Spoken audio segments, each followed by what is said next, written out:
tenho a honra de receber aqui no estúdio o Fred Costa, que é CEO do grupo Elcimar Coutinho e também sócio e presidente da Vida Longa. Tudo bem, Fred? Uma honra recebê-lo aqui. Que bom.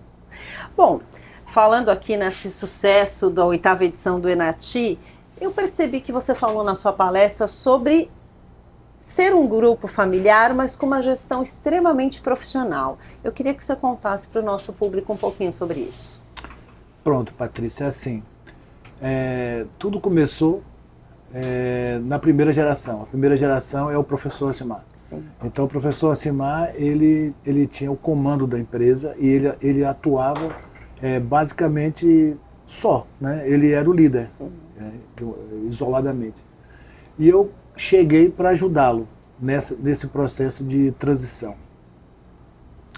Fizemos um trabalho juntos durante 6 anos. Durante 6 anos conversamos sobre tudo. Sobre como que a gente ia estruturar os negócios, quem seriam os líderes, como seria o modelo de gestão, como seria a governança, como montava um conselho. Os familiares estavam totalmente fora da organização, como trazer esses familiares para dentro, como torná-los sócios, como fazer eles entenderem o que é ser um sócio de uma empresa. E como que seria essas reuniões de conselho, como é que seria, porque na época um filho dele lá estava no Havaí, sim, a outra filha, Charlotte, estava em Miami, como é que a gente faria essas reuniões? E aí nós começamos a fazer as reuniões online, muito antes da pandemia, a gente já fazia as reuniões online. E o presidente das reuniões, o presidente do conselho, o professor, ele estava na frente, sim, e eu era a pessoa que estava ao lado dele, né? Assim, nós tivemos que quebrar algumas arestas, porque, assim, por ser familiares e não serem pessoas da empresa, as pessoas às vezes não entendiam determinadas posições. Então eu acabava tendo que seguir a orientação dele para poder ajustar algumas situações. E nós fizemos o primeiro trabalho. Nós montamos toda a estruturação de como seria o grupo, né?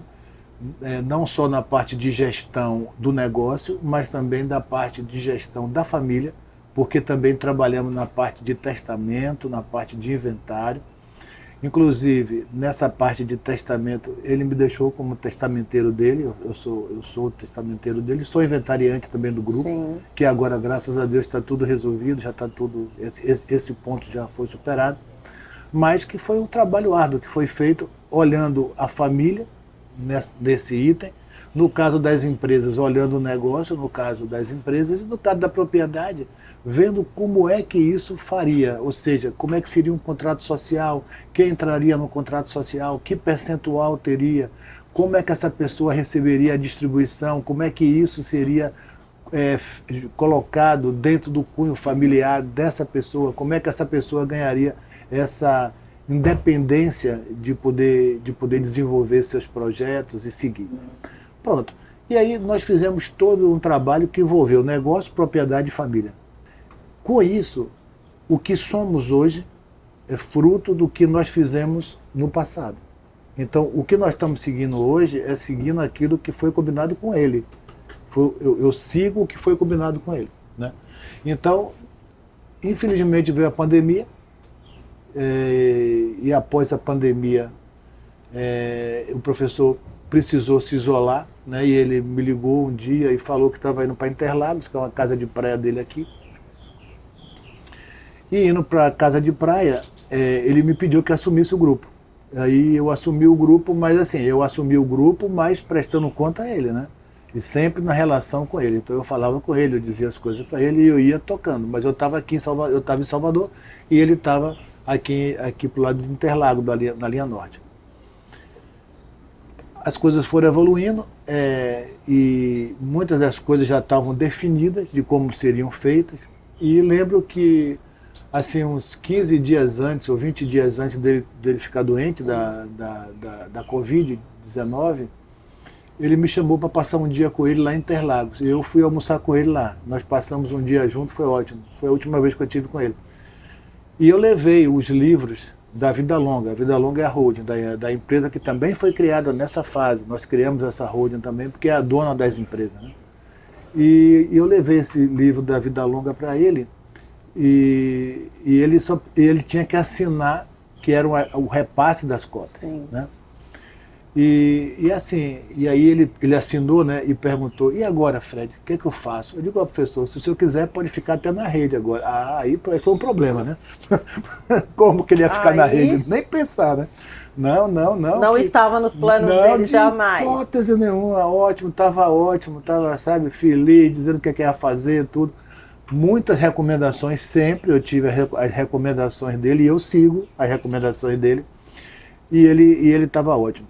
Mas assim, antes disso, ainda nessa primeira fase, nós tivemos alguns marcos que foram interessantes. Nós tivemos um encontro de família.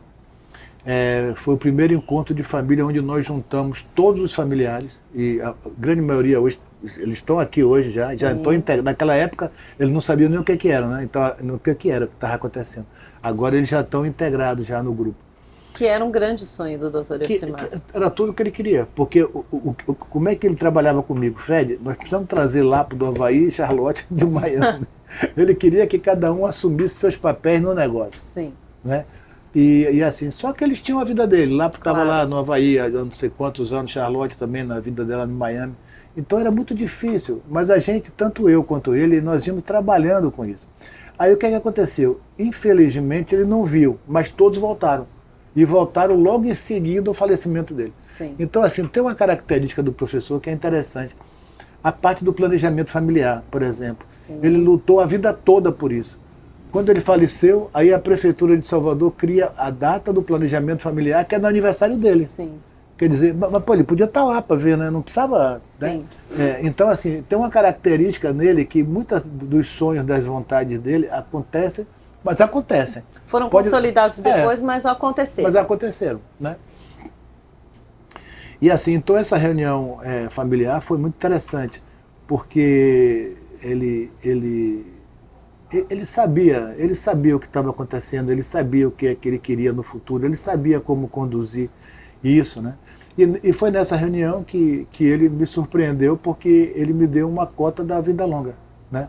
Ele me deu uma parte da sociedade da vida longa, me trouxe para ele, e aí falou que, assim, para mim, eu lembro, né? E ele falou para mim e para a família toda, né?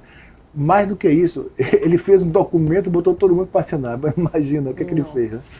Mas assim, né? Mas é coisa dele, claro. Ele é assim, né? Porque ele responderia enquanto ele estava aqui. Claro. O dia que ele não tivesse, ele queria que a vontade dele tivesse registrada, né? Sim. E assim, e aí ele me deu e disse que assim, era um agradecimento a tudo que eu tinha feito por ele, pela família dele, para o futuro dos negócios dele. E que aquilo não significava que eu estava preso a nada, que eu tenho minha empresa, né, de consultoria, e que eu deveria continuar com minha empresa. E se eu quisesse estar no grupo com ele, seria sempre muito bem-vindo, que gostaria muito que eu tivesse, mas que ele estar me dando essas cotas não significava que eu estava preso a essa situação. Mas o professor, ele era assim, ele não precisa botar muro, nem portão alto, nem nada, você prende com tudo solto. Ele deixa você solto e você está preso, né? Na verdade, você não quer ir embora. Não, ninguém vai. Ninguém vai. Então, se você olhar os embaixadores do grupo, os médicos que trabalharam com ele, todos que conviveram com ele, ninguém deixa ele. Então, ele não precisa botar corrente, não precisa levantar muro, não precisa fazer nada, porque ninguém sai. Está todo mundo preso a ele. Preso por ele, né? Por aquilo que ele... por amor, por admiração, pois é, por tudo aquilo que ele é, né? E aí nós fizemos, aí voltando um pouco, nós fizemos essa transição da primeira geração, veio a pandemia, infelizmente nós perdemos ele, e eu assumi o grupo, né? A partir daí. Ele já tinha me colocado nessa linha de frente, né? Porque ele já tinha me colocado nessa direção, e os filhos pediram que eu continuasse, porque assim, ele tinha me colocado como presidente, mas ele me colocou, só que ele não estava mais aqui. Sim. Eu não tinha mais a delegação, e eu devolvi, porque quem tinha que me delegar agora era os filhos, não era mais ele, né? Claro. E aí os filhos pediram que eu ficasse, tudo. E eu já estou no grupo, assumindo o grupo já tem 4 anos, que eu já estou na presidência do grupo, né? Nesses 4 anos, nós demos sequência a tudo aquilo que foi trabalhado com ele.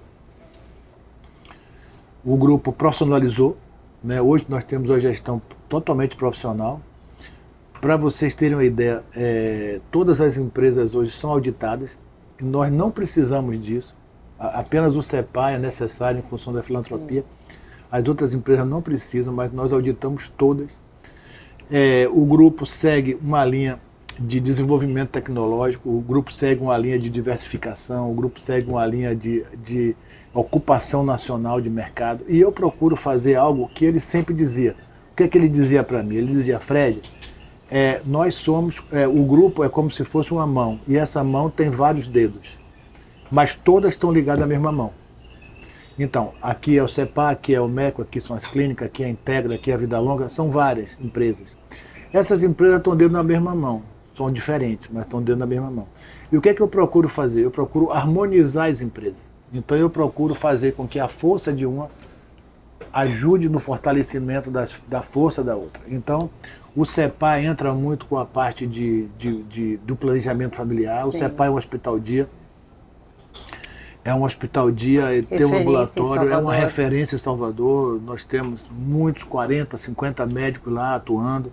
É um hospital-dia que tem toda uma ação voltada para a filantropia. O desenho do CEPA é um desenho interessantíssimo porque ele é autossustentado. O CEPA não precisa de ficar com a cuia como várias instituições filantrópicas ficam pedindo ajuda. Ele mesmo se sustenta porque o resultado que gera do ambulatório e da parte cirúrgica, esse resultado é reinvestido no CEPA ou reinvestido no planejamento familiar. Então, assim, qual é a diferença do CEPA para uma clínica ou para a ELMEC?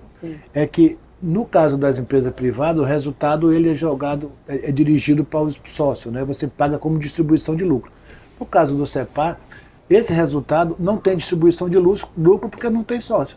Então, como ele é revertido na própria filantropia. Então, ele é revertido na filantropia ou no reinvestimento no próprio CEPA. Equipamentos, centro cirúrgico, ambulatório, coisa desse tipo. Portaria nova que está inaugurando agora segunda-feira, uma nova portaria com outro acesso. Então, assim, o CEPA hoje é uma instituição arrumada. Sim. Nós tivemos, há 4, 5 anos atrás, pegamos uma situação um pouco complicada lá, mas conseguimos reverter. Sólida, é um diamante. O CEPA é um diamante e, graças a Deus, está indo muito bem. Mas eles se harmonizam, é o que eu falo. Essas empresas se harmonizam. O CEPA se harmoniza por quê? Porque o CEPA leva a operação do planejamento familiar. Ali acontece planejamento familiar. Sim. Com psicóloga, enfermeira, tudo, assistente social, médicos, tudo. Ali acontece. O CEPA tem envolvimento com o SUS, o CEPA tem gratuidade, apoia muito a população carente. Tem a Fundação Elcimar Coutinho que está chegando, e a Fundação propaga todo o histórico, toda a vida dele, todo o legado dele, e trabalha com a marca. Os dois trabalham com a marca. A clínica tem um suporte grande da Elmeco, como a Elmeco tem um suporte grande da clínica. E agora nós estamos vindo com a Elcon Pharma, que é uma farmácia de manipulação em São Paulo, que está começando agora, vai começar agora. E é uma farmácia que trabalha com produtos não estéreis. Então a Elmeco trabalha com produtos estéreis em Salvador, porque o cliente da Elmeco são os médicos. Sim. E a Elcon Pharma trabalha com produtos não estéreis em São Paulo, porque o cliente dela pode ser o médico, mas pode ser qualquer pessoa. Sim. É uma farmácia tradicional, né? Mas ela trabalha vinculada, porque ela tem um vínculo com a clínica, ela tem um vínculo com a Elmeco, então não é que seja um vínculo legal, são empresas diferentes, mas elas se complementam, né? Então a Elmeco hoje tem um cardápio de produto muito maior, porque ela vai ter, além do cardápio dela, dos produtos dela e onde ela está renovando, onde ela está diversificando muito. E isso faz parte de um plano de expansão. Faz tudo. E a Elcon Pharma, ela entra agregando. Então, o médico hoje vai ter a confiança de ter, do Grupo Elcimar Coutinho, a quantidade de produtos que ele precisa, que ele necessita. Desde o gel até o implante, exato, desde uma cápsula, o que ele tudo. Que for necessário no tratamento. Então, você tem duas estratégias na Elmeco. É você ter um cardápio de produtos completo, que o médico possa ser atendido, o médico e o paciente pode ser atendido com o quê? Com a qualidade Elmeco. Que é o mais importante. Isso é o mais importante, principalmente para esse tipo de negócio, porque esse negócio exige que você tenha qualidade. E o nosso nós botamos a marca. Sim. O nosso tem nome. Sim. Então, se vai nos implantes nossos, lá tem a marca Elmeco. Por quê? Porque aquele é nosso. Então, quem conhece e sabe o que está fazendo, bota a sua marca. Sim. Né? Então, essa estratégia aí, tanto para a Ecofarma como para a Elmeco, é a mesma. Né? No caso da clínica, a ideia da clínica é ela também nacionalizar. Ela já está hoje, já está em São Paulo, já está a clínica já está totalmente redesenhada, porque era uma clínica só de colocação e retirada de implante, hoje é uma clínica global, né? Ela já atua em várias áreas, né? E como Salvador também. Então essas duas clínicas já são modelo, já estão lá. E a expansão das clínicas segue esse mesmo modelo. Perfeito. Do que ela é hoje, uma clínica mais completa, né? Da parte de hormonal, na parte de terapia hormonal. Tem a Integra, que é uma empresa de agropecuária, que também leva essa mesma base de segurança, de qualidade, né? Porque assim, a gente preza muito por aquilo que a gente faz. Então, o que a gente faz, a gente tem nossa marca, tem nosso nome. Então, isso dá confiabilidade, dá tranquilidade a quem prescreve. Por exemplo, um médico, quando ele tem opção, ele vai prescrever. Quando ele prescreve, ele tem essa responsabilidade. Então, ele tem que saber que produto ele está prescrevendo para ser colocado, para ser implantado em uma pessoa, né? Claro. Porque você sabe, a gente sabe que tem de tudo, né? Então a gente tem que, as pessoas têm que tomar o cuidado devido e saber o que é que o médico saber o que é que ele está prescrevendo e a pessoa saber o que é que ela está colocando no próprio corpo, né? Então assim, essa segunda geração nós temos passado muito por isso. E um ponto que para mim tem sido também importante é que esse mundo das farmácias magistrais é um mundo ainda um pouco amador, sabe? Porque assim, eles acham, entre eles, isso eu estou fazendo como se eu estivesse observando de fora, né? Entre eles acham que a farmácia magistral é concorrente da outra e concorrente é inimigo. Concorrente nunca foi inimigo. Né? Mas muitos deles entendem que concorrente é inimigo. Na realidade, o grande concorrente da farmácia magistral é a indústria farmacêutica. Claro. Mas assim, então, o que acontece? Só que a indústria farmacêutica, ela é competente, é profissional, ela sabe, ela tem as bases de como atuar, ela sabe, é profissional. Do outro lado, a gente fica um bando, entendeu? Quer dizer, a gente não sabe como compor, a gente não sabe como fazer. Então, é uma luta desigual, né? É uma luta desigual. Então, do momento que a farmácia, os empresários da farmácia magistral e as farmácias magistrais entenderem que eles precisam estar juntos, que eles precisam estar compondo junto e ter qualidade, porque não adianta a Elmeco ter qualidade se 2, 3, 4, 5 não tem qualidade alguma. O médico até fica em dúvida se prescreve ou não em função de não saber se aquilo é aquilo mesmo que tá sendo colocado dentro dos implantes ou dentro das cápsulas, coisa desse tipo. Então você precisa ter um nível de qualidade que eu acho que a Elmeco puxa isso. A Elmeco acaba puxando esse nível para cima e faz com que todos também assim busquem esse mesmo critério de qualidade. Pronto, aí muitas coisas vêm acontecendo, né? E é um mercado difícil, não é um mercado fácil de atuar. E agora nós estamos entrando numa terceira fase, que é o começo da terceira geração, né? O começo da terceira geração, como é que lá na primeira eu e o professor montamos? Era só ele, depois eu e ele. Depois nós começamos a trazer os filhos, a mulher dele, Tereza, e eles começaram a trabalhar como um conselho, mas um conselho assim extremamente amador, porque não sabia, não conhecia, mas a gente começou a preparar uma segunda geração, que com mais sabedoria do que conhecimento. Sabedoria da vida, da idade, de tudo. Mas pouco conhecimento, porque nenhum deles tinha uma formação para atuar no mundo empresarial. Eu estou trazendo agora a terceira geração, que são os netos dele.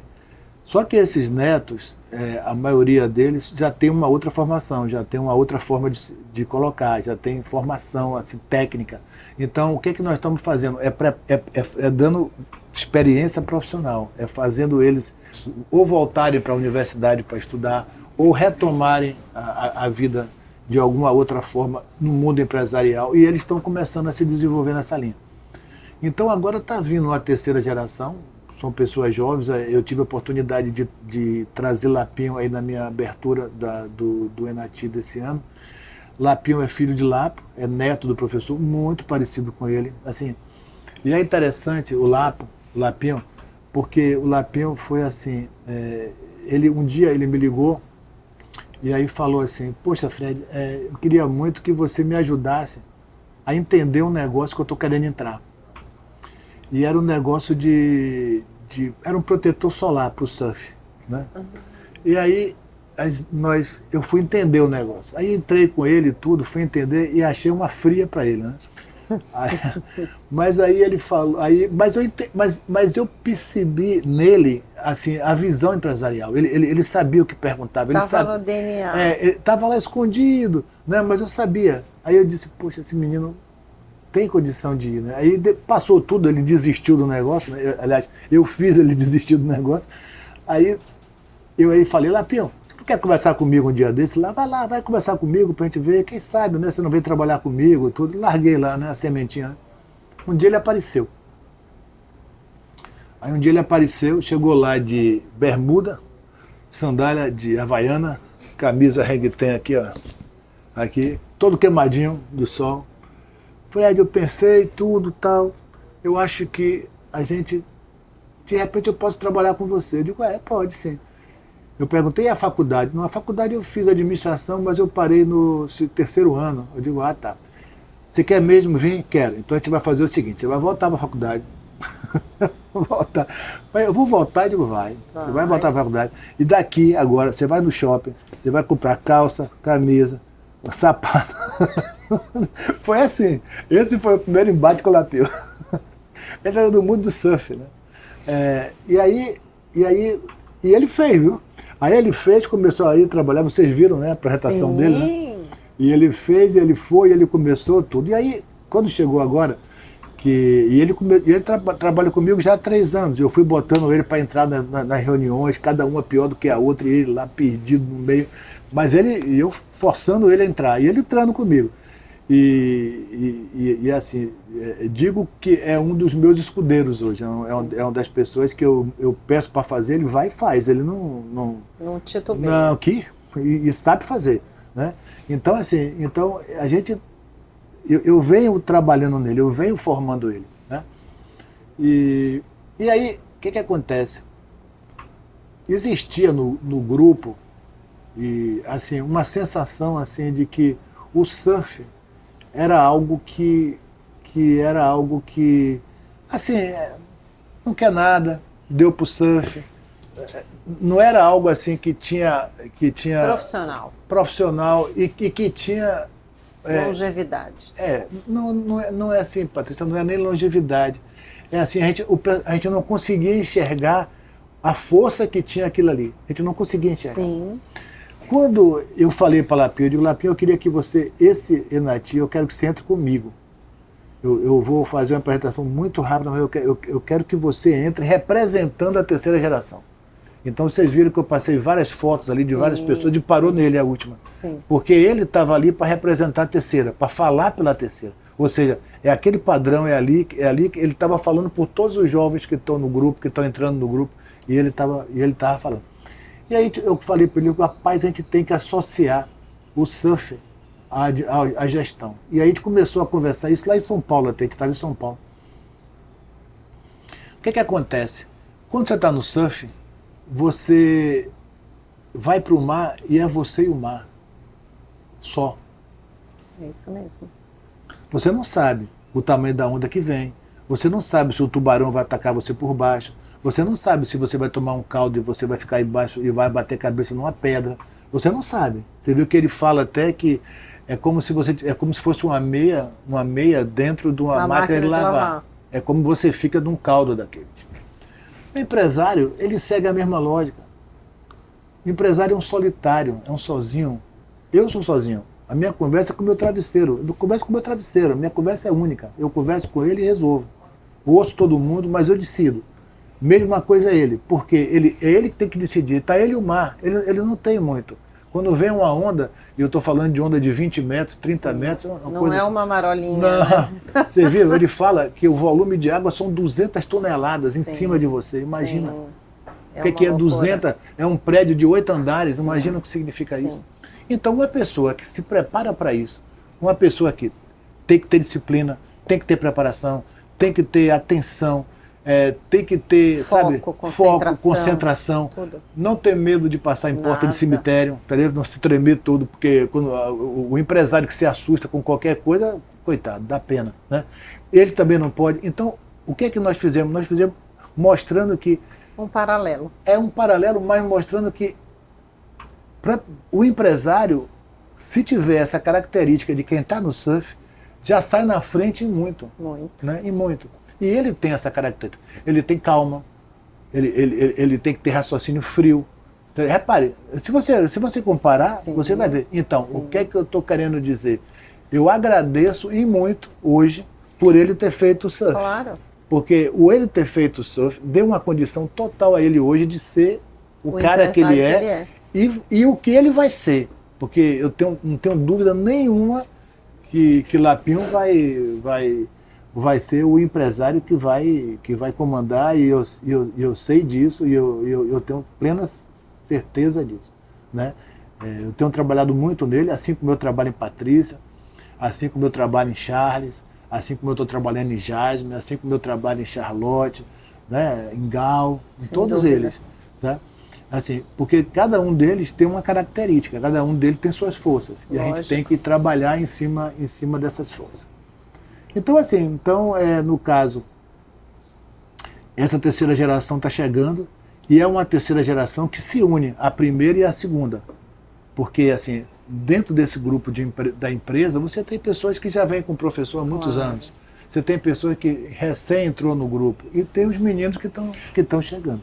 Então, assim, o que é que eu quero passar? Eu quero passar que o grupo está em movimento. Sem dúvida. E aí, o que é que acontece? Só cresce quem tem gente qualificada. E para ter gente qualificada, você tem que ter um programa de formação e desenvolvimento de líderes muito forte. Mas também, se você tiver um programa de formação de líderes e desenvolvimento profissional muito forte e não der espaço, você leva as pessoas à frustração. Então você precisa, de um lado, desenvolver as pessoas e, do outro lado, abrir espaço para que essas pessoas que foram desenvolvidas possam se desenvolver e possam ocupar as suas posições. Então a gente vive esse momento, que é o momento de preparar as pessoas e abrir o espaço para elas. Então daí porque o grupo está em movimento, daí porque esse crescimento nacional, daí porque tudo isso que nós estamos fazendo hoje. Eu acabei de receber aqui no estúdio Fred Costa, CEO do Grupo Elcimar Coutinho e sócio-presidente da Vida Longa S.A. Muito obrigado, foi uma honra tê-lo aqui. Obrigado, Patrícia.